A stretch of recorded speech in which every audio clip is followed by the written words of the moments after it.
வணக்கம். நான் உங்கள் ஜெயா. இன்றைக்கி நம்ம இந்த வீடியோவில் மார்கரெட் அட்வுட் எழுதின த ஹேண்ட்மெய்ட்ஸ் டேல் இந்த நாவலோட சம்மரியை பார்க்கலாம் வாங்க. இந்த கதையை ஆஃப்ரின்னு ஒருத்தவங்க தான் நம்மக்கிட்ட சொல்கிறாங்க.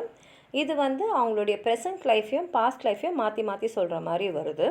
இது மூலமாக நமக்கு என்ன தெரியுதுன்னா, அவங்க ஒரு ஃபெமினிஸ்ட் ஆக்டிவிஸ்ட்டுக்கு பிறந்திருக்காங்க. அவங்க தகப்பன் இல்லாமல் தானே தன் பொண்ணை வளர்க்குற மாதிரி அவங்க வாழ்க்கையை நடத்துகிறாங்க. தியோக்ராட்டிக் கவர்மெண்ட் வரத்துக்கு முன்னாடி இவங்க ஒரு யூனிவர்சிட்டியில் போய் படிச்சிருக்காங்க. அப்போது அவங்களோட க்ளோஸ் ஃப்ரெண்ட் மோரியா. அப்போது அஃப்ரெட் ஒரு கல்யாணமான லூக்கன்றவரோட பழகிட்டு அதுக்கப்புறம் அவங்களே கல்யாணம் பண்ணிக்கிறாங்க. அவங்களுக்கு ஒரு பெண்ணும் பிறக்கிறாங்க.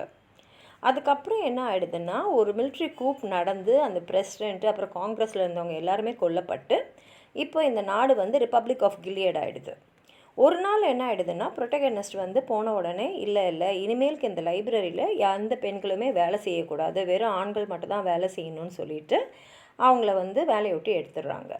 அன்றைக்கி சாயங்காலமே அவங்களுக்கு என்ன தெரிய வருதுன்னா, பெண்கள் அவங்க பேரில் பணம் கூட பேங்க்கில் வைக்கக்கூடாதுன்னு சொல்லிட்டு அவங்க பேரில் இருந்த பணம் எல்லாமே அவங்க கணவரான லூக்கோட பேருக்கு மாறிடுது. அதனால் லூக்கு இவங்க அதுக்கப்புறம் அவங்க பொண்ணெல்லாம் சேர்ந்து கனடா ஓடி போயிடலாம் அப்படின்னு முயற்சி செய்யும் போது அவங்க பிடிபடுறாங்க. அவங்கள ரீஎஜுகேஷன் சென்டருக்கு அனுப்பிச்சிடுறாங்க. எதுக்கு அனுப்புகிறாங்கன்னா, அவங்கள ஒரு ஹேண்ட்மேடாக தயார் செய்யறதுக்காக. அங்கே போய் பார்த்தா அவங்களுடைய நெருங்கிய தொழிலான மொய்ராவும் அங்கே ரீஎஜுகேஷன் சென்டரில் இருக்காங்க. ஆனால் மொய்ரா அங்கே தப்பிச்சு ஓடி போயிடுறாங்க. இப்போ பெண்களை வேறு கிளாஸில் போடுறாங்க. இப்போ குழந்தை இல்லாத வைஃப்ஸ் ஆஃப் த கமாண்டர்ஸ்ன்னு, அப்புறம் ஹவுஸ் கீப்பிங் மராத்தாஸ்ன்னு, அப்புறம் ரீப்ரொடக்டிவ் ஹேண்ட்மெய்ட்ஸ்ன்னு, அப்புறம் இவங்க என்ன பண்ணுவாங்கன்னா, அந்த இவங்களுக்கு ஒரு குழந்தைங்கள எல்லாருமே அந்த வைஃப்ஸுன்றவங்கக்கிட்ட கொடுத்துட்டு இவங்க பேர் என்னவாக இருக்குன்னா, இவங்க எந்த கமாண்டர்கிட்ட இருக்காங்களோ அவங்க பேரை வச்சு தான் இவங்க அழைக்கப்படுவாங்க. இப்போ கமாண்டர்ஸ்க்கு அப்புறம் பார்த்திங்கன்னா கார்டியன்ஸ்ன்னு இருக்காங்க. இவங்களுக்கெலாம் போலீஸ் பவர்லாம் நிறையா இருக்கும். அதே மாதிரி இந்த சொசைட்டியை கண்காணிச்சுனே இருக்கிறவங்க அந்த கவர்மெண்ட் ஸ்பைஸ் பேர் ஐஸ். இப்போ என்ன ஆகிடுதுன்னா, இந்த காலனிஸில் இருக்கக்கூடிய ரூல்ஸ் எல்லாம் கேட்டு ஒழுங்காக இருக்க முடியாதவங்கெல்லாம், அது மாத்திரம் இல்லாமல் பீப்புள் ஆஃப் கலர், அதாவது சில்ட்ரன் ஆஃப் ஹேம்னு சொல்லுவாங்க, அவங்களெல்லாம் திரும்பி ரீசெட்டில் பண்ணுவாங்க. இப்போ அஃப்ரெட் அவங்களோட 3வது அசைன்மெண்ட்டை ஆரம்பிக்கிறாங்க. ஏன்னா முதல் 2 அசைன்மெண்ட்டும் தோல்வியில் முடிஞ்சிடுது. இப்போ ஃப்ரெட்டு தான் அஃப்ரெடோடைய இப்போதைய கமாண்டர். அதனால் அவங்க பேர் ஆஃப்ரெட். அவரோட மனைவி பேர் செரினா ஜாய். இவங்க இதுக்கு முன்னாடி டெலிவேங்கலிஸ்ட் ப்ரோக்ராமில் ஒரு பாடகராக இருந்திருக்காங்க.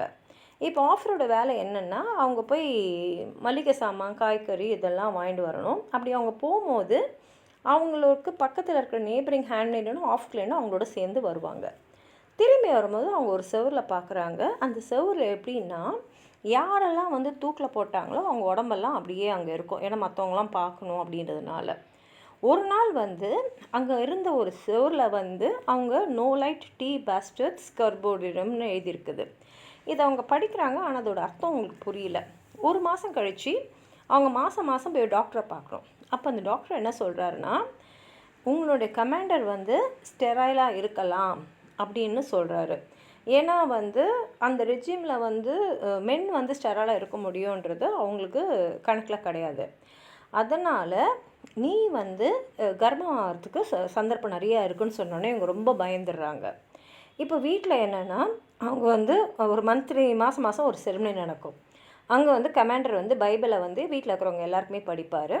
அஃப்ரெட் இப்போ என்ன பண்ணோன்னா, செரினா ஜாய்ஸோட கால் கிட்ட அவங்க படுக்கணும்.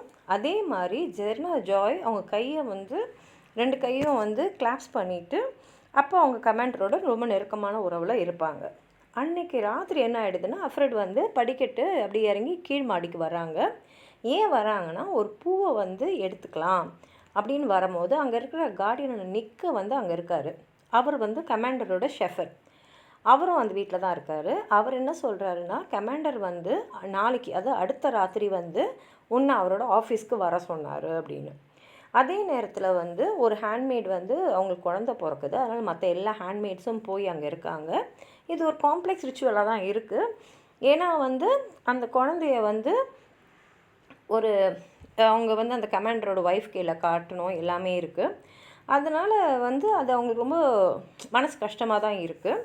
அப்புறம் வந்து சொன்ன மாதிரி ஆஃப்ரோட் வந்து மறுநாள் போய் அந்த கமாண்டரோட ஆஃபீஸ்க்கு போகிறாங்க. ஆனால் அவங்களுக்கு என்ன ஆச்சரியன்னா, அவர் வந்து வா நம்ம ஸ்க்ராபிள் ஆடலாம் அப்படின்றாரு. அதாவது பெண்கள் வந்து படிக்கவே கூடாதுன்ற மாதிரி அங்கே தடை செய்யப்பட்டிருக்கு. ஆனால் இவர் ஸ்க்ராம்பிள் ஆட சொல்கிறார். இதே மாதிரி இந்த நைட் டைம் மீட்டிங்ஸ்லாம் போயின்ட்டுருக்கு. அதனால அவங்களுக்கு என்ன ஆகிடுதுன்னா, இந்த மந்த்லி செரிமனி வந்து அவங்களுக்கு ரொம்பவும் சங்கடமாக இருக்குது. ஏன்னா இப்போ அவங்க வந்து கமாண்டரோட ரொம்ப நெருக்கமான பர்சனல் ரிலேஷன்ஷிப்பில் இருக்கிறதுனால. ஒரு நாள் ஆஃப்லைன் வந்து சொல்கிறாங்க ஆஃப்ரெட் கிட்ட, அவங்க வந்து ஒரு அண்டர் கிரவுண்ட் ரெசிஸ்டன்ஸ் மூமெண்ட்டில் ஒரு நபராக இருக்காங்கன்னு.